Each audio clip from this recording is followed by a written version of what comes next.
Tell me, what'd you find under the house? Bad news, you got termites. Termites? Oh, no. Can you get rid of them? Sure, haven't you heard our company motto? No, what is it? We get rid of termites. We'll have to tent the house right away. You have to move out for 2 days.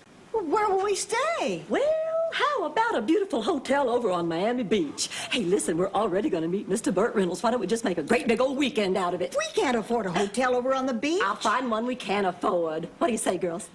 I think it's a terrific idea. Okay. Oh, good. Okay, you can start tomorrow. Well, I'm off to Miami Beach to find us the perfect hotel for our perfect weekend. Oh, Ma, a hotel on the beach. Doesn't that sound like fun? I get to go with you? I don't have to stay here and get gassed with the termites? Oh, Dorothy, you're such a good daughter. Yeah, she'll get over it. And if she doesn't, who cares? We're going to meet Burt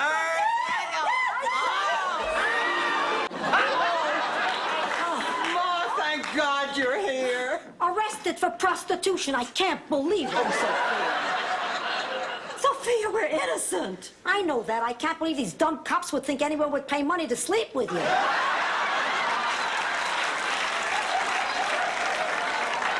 Where are your roommates, Mrs. Petrillo?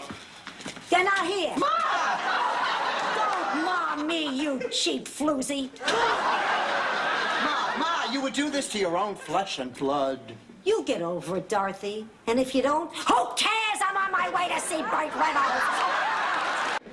All right, Stan, what's wrong? What makes you think there's something wrong? Oh, please, Stan, we were married for 38 years. You can disguise your bald head, but you can't hide your emotions. Now, what's wrong? I lost it, Dorothy. You never had it, Stanley. She's not back yet? No. I don't understand. What could they be doing all this time? You know what they're doing. Yeah, I also know Stan. We were married for 38 years. And if you added up all the times that we did what he is doing right now, Blanche still should have been home 15 minutes ago. Where are you going? To either get ice cream or commit a felony. I'll decide in the car.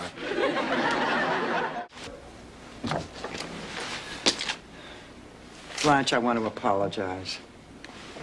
Okay, I apologize. that's it. I can't think of anything else to say. I behaved terribly. I know. No, you don't.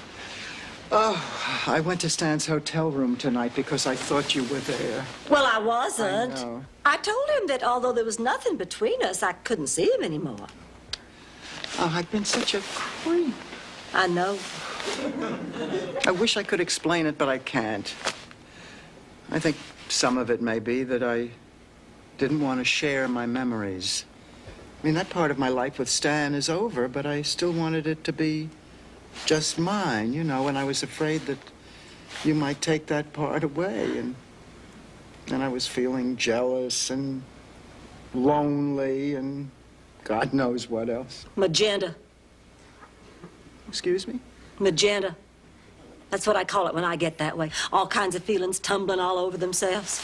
Well, you know, you're not quite blue because you're not really sad, and although you're a little bit jealous, you wouldn't say you're green with envy, and every now and then you realize you're kind of scared, but you'd hardly call yourself yellow. I hate that feeling. I just hate it.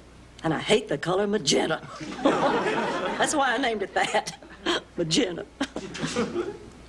No way to really explain it, but fortunately, between friends, you don't have to.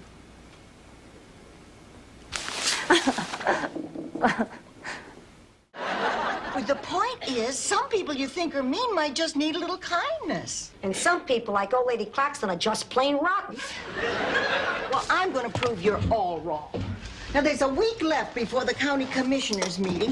I'm going to be as nice to her as I can, and I'll bet by the time I'm through, she'll be as anxious to save that tree as we are. Hello, Miss Claxton. This is Rose Nyland. How are you? Well, I've never sat on one before, but wouldn't that be painful? Sophia, we live in the greatest country in the world. A country founded on the principles of honesty, truth, and fairness. I am certain that once we present our petition, the democratic system will prevail, and our noble endeavor to save that mighty oak will prove victorious.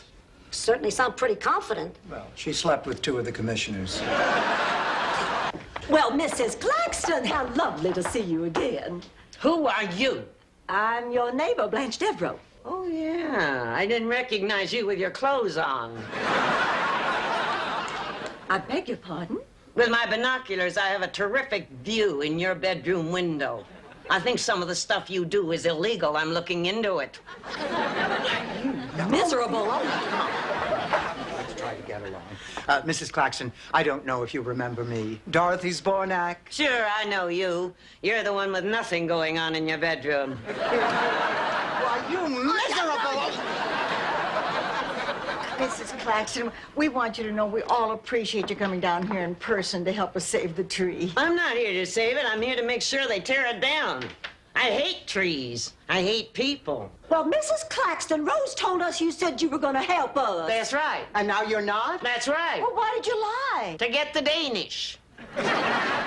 Look, there's nothing I hate more than someone who thinks that every person who lives alone wants company and a few kind words. I live by myself because I like it. I've got no use for people, never have. See you inside. Ma, where are you going? To throw some holy water on her. If she spits up pea soup and her head spins around, we're in big trouble. Why do people die, Dorothy? Oh, Rose, please. I don't even know why fools fall in love. I killed her. I might just as well have shot her with a gun.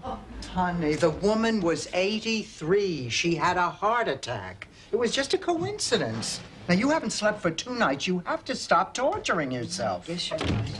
Well, Rose, honey, you can't sleep again. No. Oh, Rose, you have to put this terrible thing behind you. You killed Mrs. Claxton 2 days ago.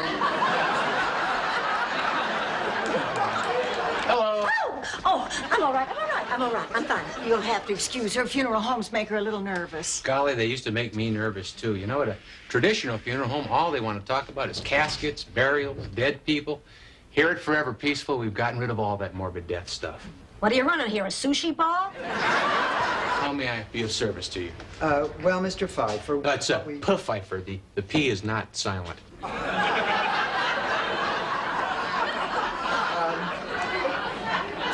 Mr. Pfeiffer, we're interested in arranging a funeral. Isn't that lovely? The 3 of you planning ahead for Mother.